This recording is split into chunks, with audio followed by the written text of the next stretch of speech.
hurried through the town he had just slaughtered, gushing with delight while trying to think. His steel-cold nerves were twitching for the first time in his life.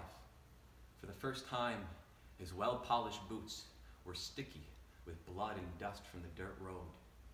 He swore he could feel the earth rumbling beneath his feet, and he needed to get back home before all this excitement caught up with him. His black conversion van waited, the ever-faithful silent partner.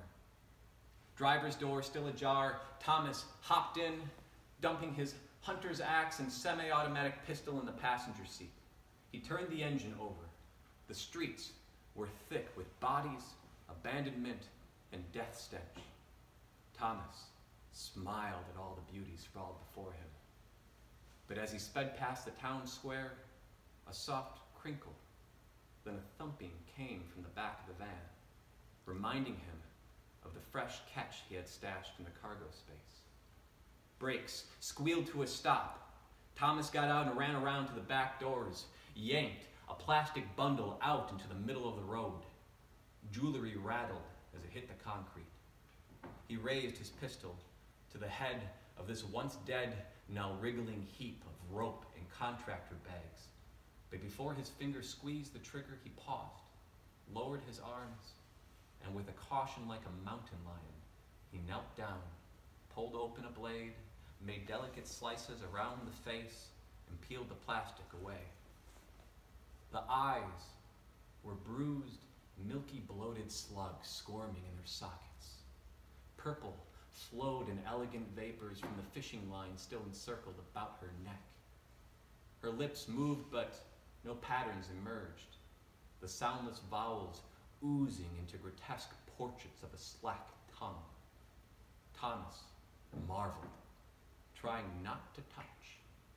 He wanted to curl up alongside her, like a child to its sleeping mother, play with her shirt collar and silver chains.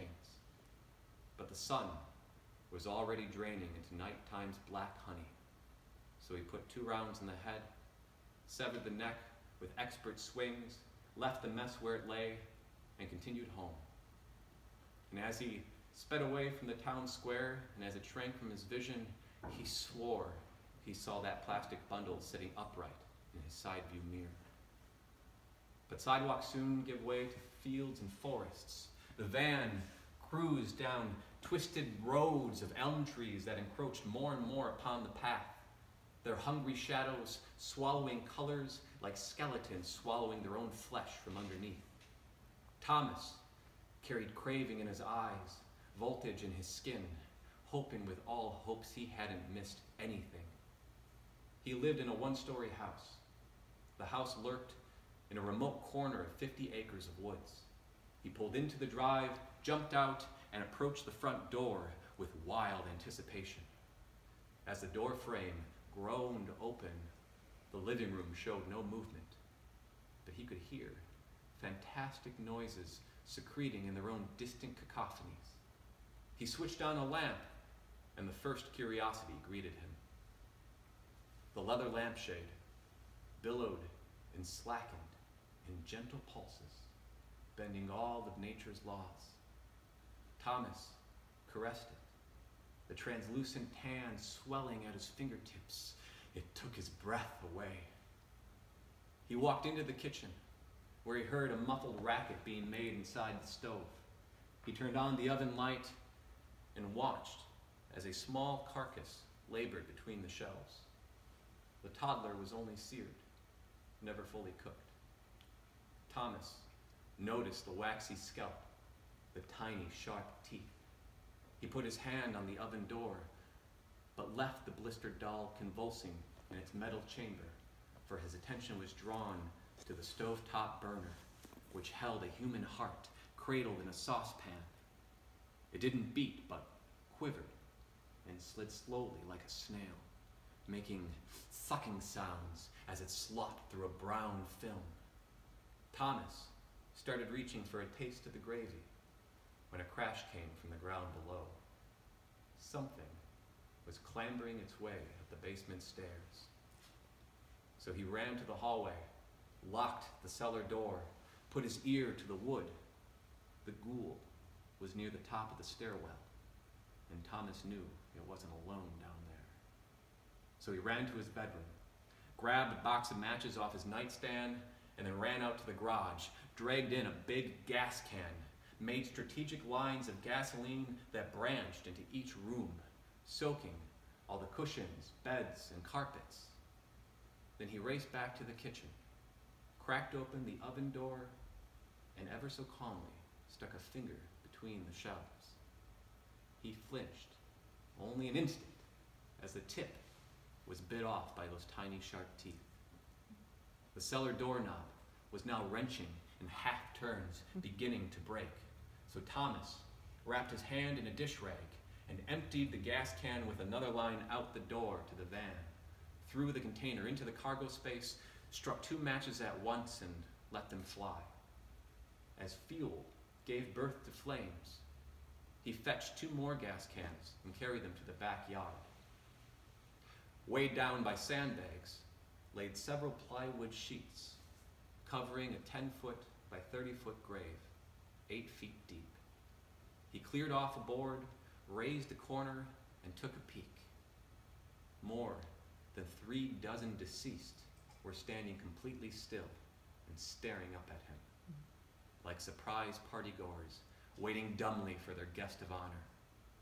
The growing pyre of the house licked illumination through the pit, and whether their gaze be dull or glazed, or skulls fractured at various sutures, even the absent eye socket held the power of sight.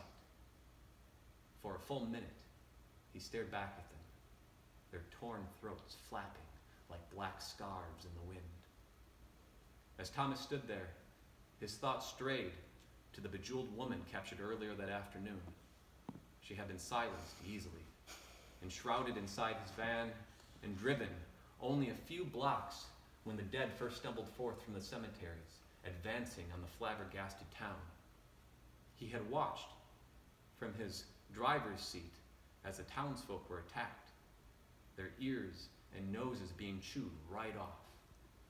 And that's when he realized a rare opportunity.